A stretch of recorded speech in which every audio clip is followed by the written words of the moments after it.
Ulan. Lakas ng ulan. Grabe ang ulan guys. Napakalakas. Dilim. Makulimlim.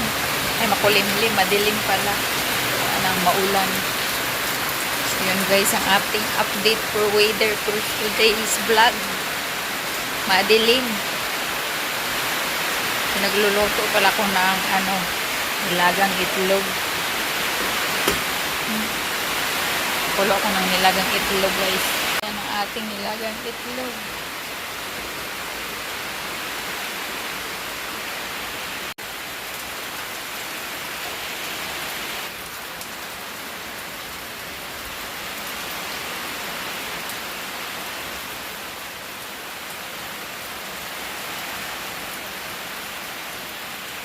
Na guys, tag-ulan na talaga.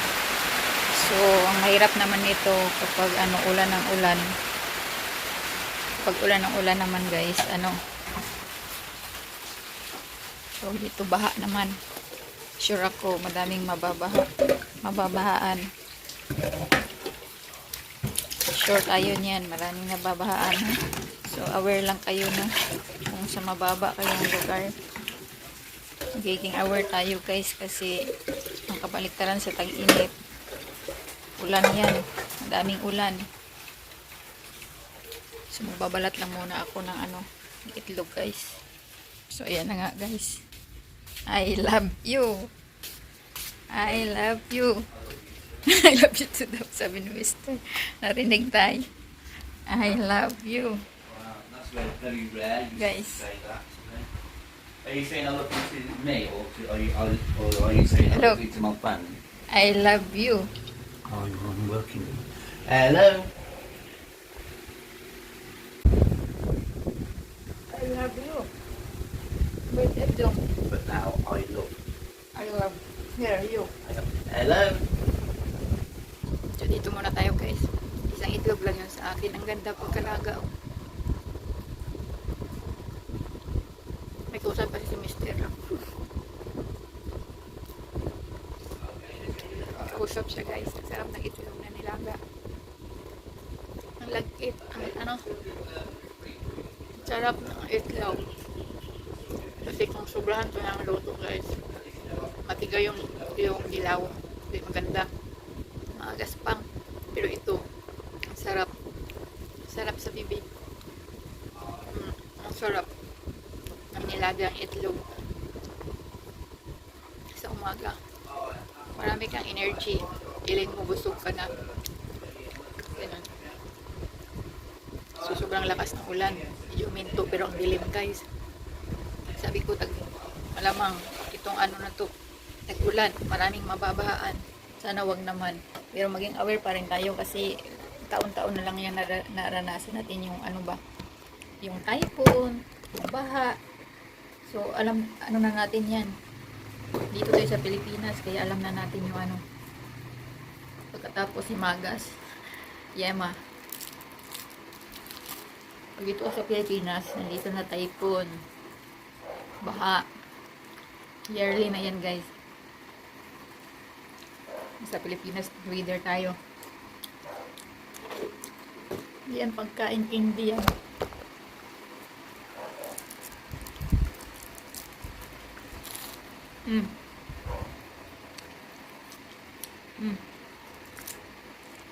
Mga pusa ko ba? Kain, tingnan nyo. Hello. Hello. Hello. Hello. So, yan sila guys. Makain ako ng candy. Gusto yata nila amoy.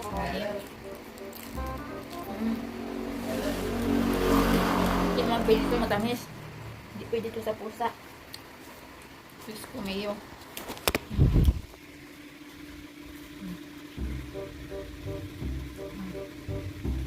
Hindi yan. Hindi pwede.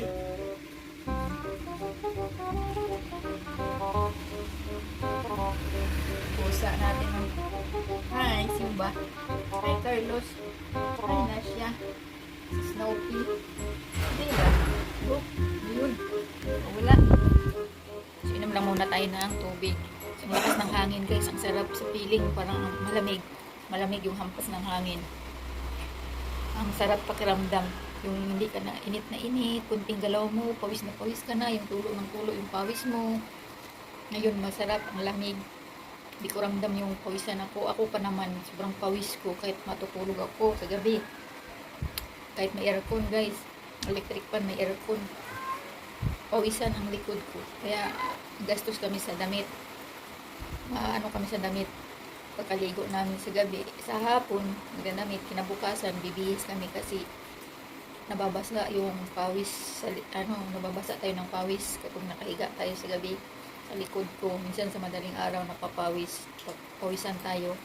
Yun, ganun kapag tag-init. Lalo na kapag sa foam tayo makapal nakahiga. Grabe ang pawis ko, guys. Mas maganda pang matulog sa sahig. Hoy! Crabstick! Ringay! Hello, Simba. Malito, Simba. Maulan, Simba. Dito lahat yung mga ano ko.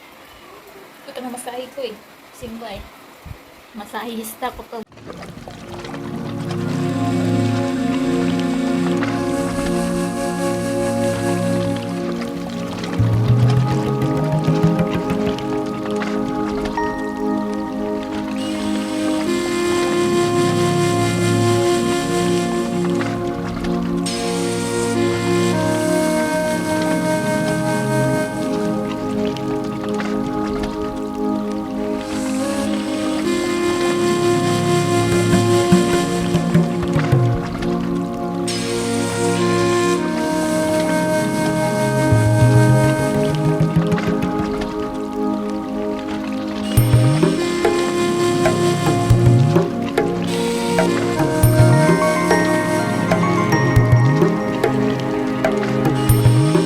Maraming kong balahibo na. Maraming kong balahibo ngayon. Kasi basa. Naulanan. Kaya yung balahibo, lumidikit. So ngayon ang sarap po pakiramdam. Ang lamig. Ang lamig, guys. So ngayon, ang feeling na natin yung namnamin na natin yung ginaw. Ulan. Hindi ko alam kung may LPE. Hindi ako sa FB ko. Aray, kinagat ako ni Carlos. Humility ko, kinagat ako. Aray. Sarap ng leader natin, ng lamig. Masaya na naman yung mga tanim, mabubuhay na naman. Pagkatapos ng tag-init, nagkaroon ng wildfire grass. So twice yata dito wildfire grass, guys, dito sa amin sa Aklan, yung maisan, yung kabundukan, nagkaroon ng wildfire grass. Tapos Carlos siya, kaduling me. Tingnan yung bisyoso kung pusa, guys. Oh.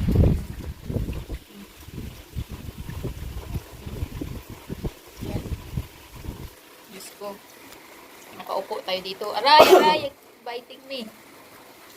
So, nice weather, yeah. Home. Compare your hot weather, yeah. Nakabakyum ko lang. So, alap of feeder again. So, yan ang buhay natin, guys. Ayun. I'm looking for the name of that. Yeah. Aalis kami ngayon, guys. Ewan ko kung tatanggapin yung pusa natin na wala pang wala tayong appointment. Wala tayong book appointment sa ating pusa kasi gusto namin paoperahan yung babae naming pusa. Para hindi sila mabuntis. Tingnan mo yun, oh. Sus. Yan. Dito sila lahat, oh. Hi.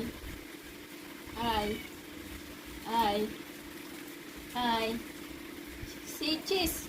Hi, guys. Welcome to my vlog. Introduce yourself. Hoy, guys. Introduce yourself. May pusa. So guys, dito tayo magtambay. Guys, naputol at nag-contact tayo sa Pit Lab Clinic. Kung available ba. Tayo sa Messenger. Kasi wala tayong book appointment ngayon. That's correct. I think so, 3 years old. Kasi kailangan namin to, guys. Budgetan kasi marami na kaming pusa.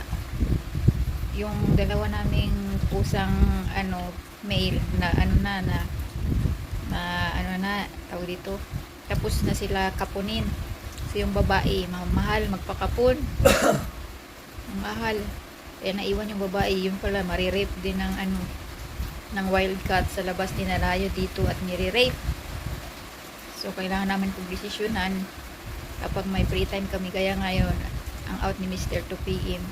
So mga 3 pwede natin dalhin doon 3 PM para natin maano, hindi sila magdami kasi mali yung ating pagkapon. Dapat inuna natin yung babae, hindi lalaki, kasi ang babae inarayo dito.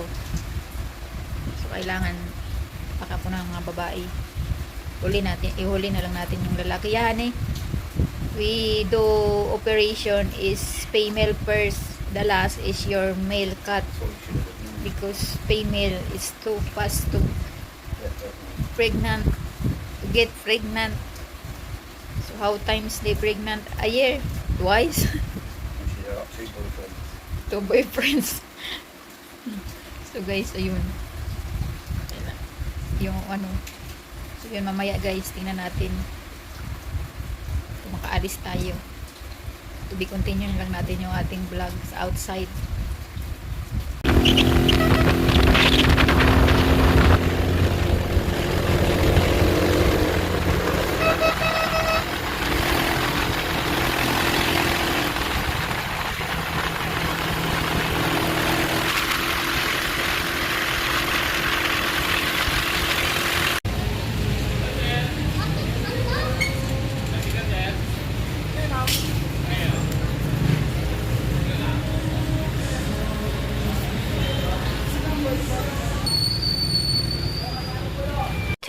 Thousand years later. So guys, hindi natin natapos yung video natin nung nagpunta tayo sa vet. So naabutan natin yung vet. Yun nga lang, nagkaroon tayo ng rush hour kasi yung tricycle nag flat tire.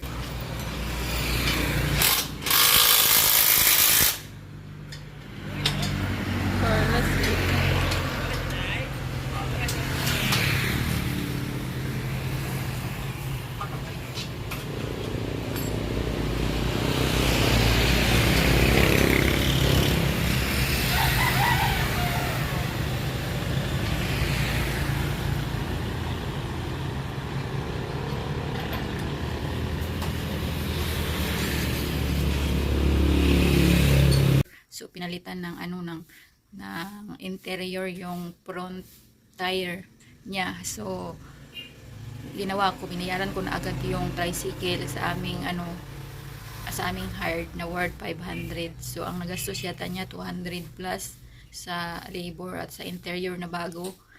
So ayun, at yun nga, nagmadali na kaming hindi na ako nakapag-vlog, nagmadali kaming kasi rush hour na, nasa 4:30 na yata yun, o 4. Ganon kami natapos doon sa aming pagpalit ng interior. So interior niya bago na.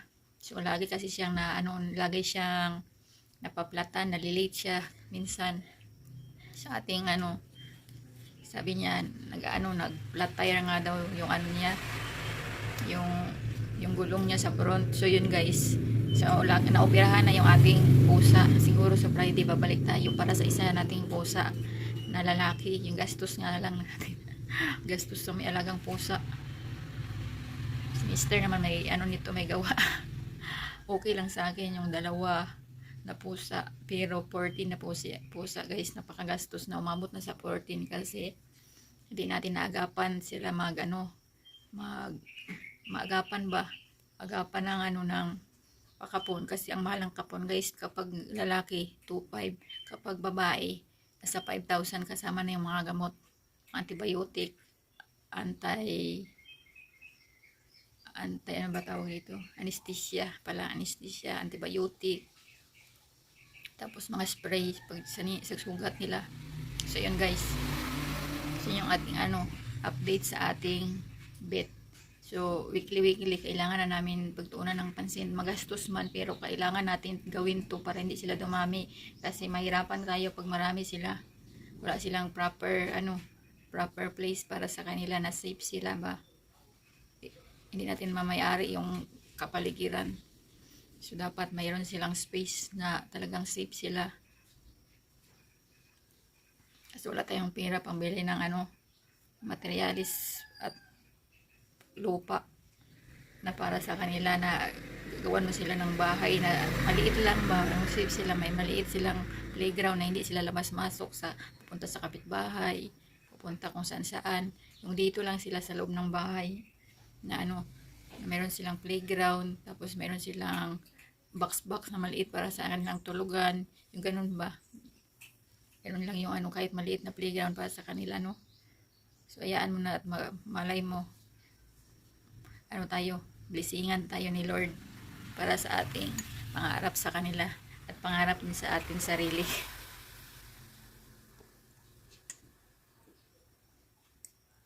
Lumamig na pala yung kape ko. So nag-update lang kasi ako, hindi naputol kasi yung nating video. Sabi ko walang karugtong yung ating video kung anong nakaganapan. So yun guys.